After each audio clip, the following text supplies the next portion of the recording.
ডুবন্ত বাঁশের সাঁকোই ভরসা।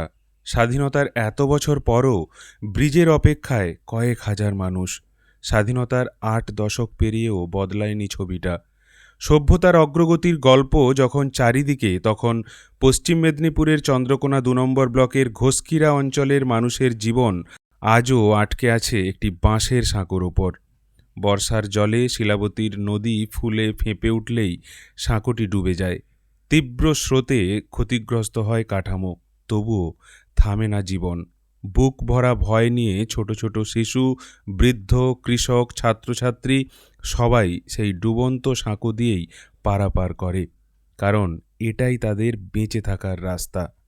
যে কোনো মুহূর্তে ঘটে যেতে পারে বড় দুর্ঘটনা, তবুও বিকল্প নেই।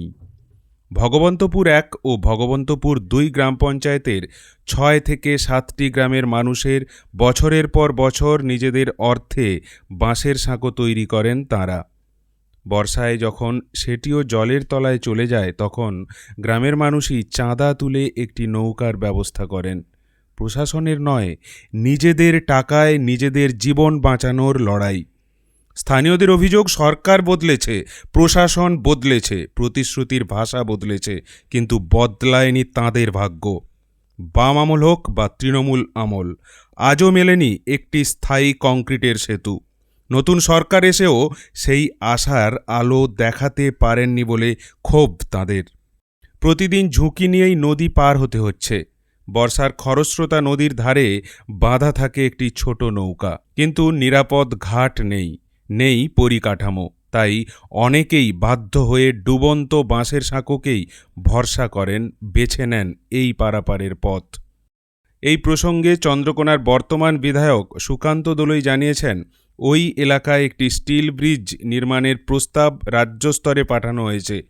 দ্রুত সমস্যার সমাধান হবে বলেই তিনি আশাবাদী।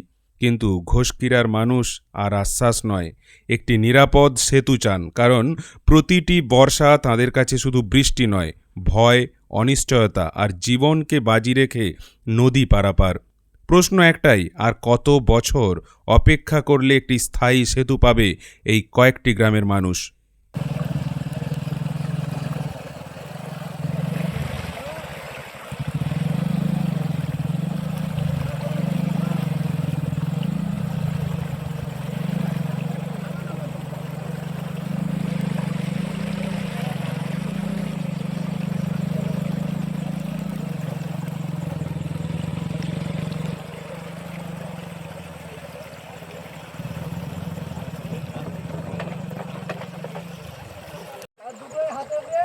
সাইকেলের মতো দুটো ১ মিটার বাড়ালেই যাবে।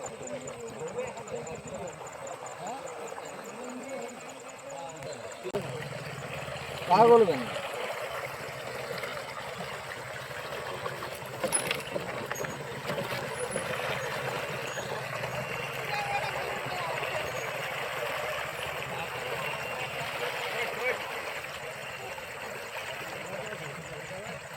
যাও।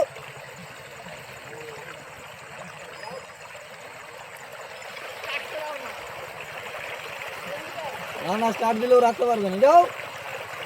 মেন রেসটা তো পেরিয়ে গেছো তুমি, যাও। এখন কিভাবে পারাপার করছো? এই বাঁশের সেতুর উপর দিকে আমাদের যাতায়াত করতে হয়। একটু বৃষ্টি হলেই বাঁশের সেতু ডুবে যায়।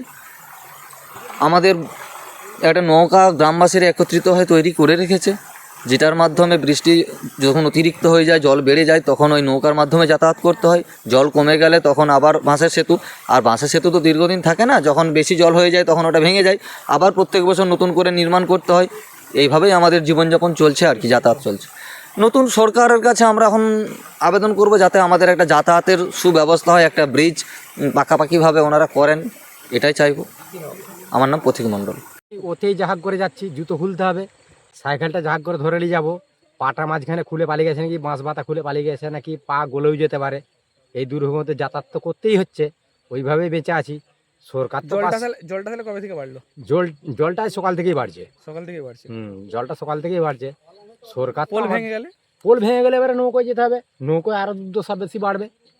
তখন দাঁড়িয়ে থাকতে হবে, কেউ এলে পার করাবে, না হলে মাঝি যতক্ষণ পার করাবে ততক্ষণ দাঁড়িয়ে থাকতে হবে। অন্য দিয়ে কোনো রাস্তা নেই? না না, আর কোথায় রাস্তা পাবো আমরা? সেই পলাশটাবাড়ি ঘুরতে হবে। সম্ভব কি? আমাদের ভরপুর 4 কিলোমিটার, পলাশটাবাড়ি 9 কিলোমিটার। কতগুলো গ্রামের লোক যায় এদিকে? আমাদের এদিকে খুরসি, কোল্লা, ধরমপাতা, সিরসা, ঘোষকিরা, চৈতন্যপুর সবাই পেরাই সব ভগবন্ধু যাতায়াত করে। ভগবন্ধু যাতায়াত করে। তাহলে এতগুলো মানুষের সুবিধার জন্য যদি কেউ না ব্যবস্থা করে, আমাদের দুর্ভাগ্য। পোল কি সরকার থেকে এই না না না, এই পোল আমাদের নিজেদের টাকায়, নিজেদের পারিশ্রমিক দিয়ে, নিজেদের মাছ ঝাড় আছে সেখান থেকে সবার কাছ থেকে কেন গ্রাম পঞ্চায়েত কালেকশন করে। না, পঞ্চায়েতে তো পঞ্চায়েত থেকে কোনো আমাদের কিছু দেয়নি। হয়তো কখনো আবেদন করলে পারে, হয়তো জলুইটা দেয়, জলুইটা কোনোবারে দেয়, কখনো দুবো বলে দেয়নি। এরকম পঞ্চায়েতে তো একটা কাঠের পোল ছিল এখানে, উপরে ছিল, সে ভেঙে বহু বছর আগে পালিয়ে গেছে। আর হয়নি। না, আর নৌকো নৌকো নৌকো আমাদের ব্যক্তিগত, ওটা ব্যক্তিগত আমরা নিজেরা করে রেখেছি, কারণ সরকার দিবে কবে আর তাতে পেরাবো সে একটা একটা নৌকোতে তো খরচ আছে রাখতে হ্যাঁ হয়। ওই তো মাঝিকে পয়সা দিতে হয়তো, তা কিভাবে আপনারা নৌকোটা মেনটেন্স করেন? ওই 100 টাকা করে দিতে হয়, খাওয়াতে হয় প্রত্যেক দিন গ্রাম থেকে। চাঁদা তুলে থেকে? করেন। হ্যাঁ? চাঁদা তুলে করেন সব। চাঁদা তুলেই। আর সব ধরনের দলের লোকই তো আছে, তৃণমূল, বিজেপি। না, আমাদের এখানে বিজেপি, তৃণমূল, সিপিএম এর কিছু নাই। পাড়ার ব্যাপারে বিজেপি, তৃণমূলের কি সমস্যা আছে? সবাইকে যাতায়াত করতে হলে এখানে আর পার্টি সবাই হাতে হাতে মিলিয়ে। হ্যাঁ, আমাদের এখানে পার্টি নিয়ে তেমন একটা চব্য হয়নি। নতুন সরকার তো পরিবর্তন তো হয়েছে। পরিবর্তন হয়েছে, বিরাট পরিবর্তনই হয়েছে, পরিবর্তনই হয়েছে। মানে আর এখানে কিছু হয়নি। এখানে অবস্থা পরিবর্তন হবে বলে মনে হচ্ছে। হবে কিনা কি করে বলবো? এমনিতেই যা ডামাডোল চলছে শুনতে পাচ্ছি, আমার নাম তাতে করে ভরসা কিছু নেই। সরকারের কাছে কি দাবি রাখবেন নতুন সরকারের কাছে? নতুন হওয়ার একটা আমাদের পোল হয়ে গেলে আমরা সন্তুষ্ট। আপনার নাম? শান্তনু মণ্ডল। দেখুন, এটা নতুন ঘটনা নয়। সেই স্বাধীনতার পর থেকেই আমরা দেখছি যে প্রত্যেকবার বর্ষার সময় বাঁশের যে পোলগুলো নদীর উপরে করা হয়, সেই নদীর পোলগুলো, বাঁশের শাখাগুলো ভেঙে গিয়ে পোলগুলো ভেঙে চলে যায়। আবার বর্ষা কেটে যাওয়ার পর গ্রামবাসীরা উদ্যোগ নিয়ে, কারণ এতদিন সরকারও কোনো সাহায্য করেনি, তো গ্রামবাসীরা নিজেরা উদ্যোগ নিয়ে আবার বাঁশের পোল বানিয়ে যাতায়াত করে। তো আমি আশ্বস্ত করছি যে আমাদের যে সরকার এসেছে কংক্রিটের ব্রিজই তৈরি করে দেবে। আমি এমনিতে স্টিল ব্রিজের জন্য একটা প্ল্যান আমি ধরেছি, সেই আবেদন আমি পাঠিয়েছি উপরে। কোন জায়গায় এটা? ঘোষকিরা তো ঘোষকিরা শুধু নয়, আমাদের কেটিয়া খাল এবং শিলাবতী নদীর উপর যে ঘাটাল মাস্টার প্ল্যানের নতুন পরিকল্পনা হয়েছে, যাতে রাজ্য সরকার 1200 কোটি টাকা দিয়েছে, তো তাতে আমার চন্দ্রকোনা বিধানসভায় 16খানা ব্রিজ আছে, কংক্রিটের ব্রিজ 16খানা আছে। তো প্রথম 2 বছরে ড্রেজিং এবং সুইচ গেটের কাজ হবে, এবং পরের 2 বছরে ব্রিজগুলোর কাজ হবে। তো আমি এই বলে আশ্বস্ত করছি যে নদীতে অনেক ওই 16খানা ব্রিজ, কংক্রিটের ব্রিজ তৈরি হবে, তার মধ্যে ঘোষকিরাও আছে। মানে যত দ্রুত সম্ভব হয় করবে। যত দ্রুত সম্ভব এগুলো কাজ শুরু করা হবে।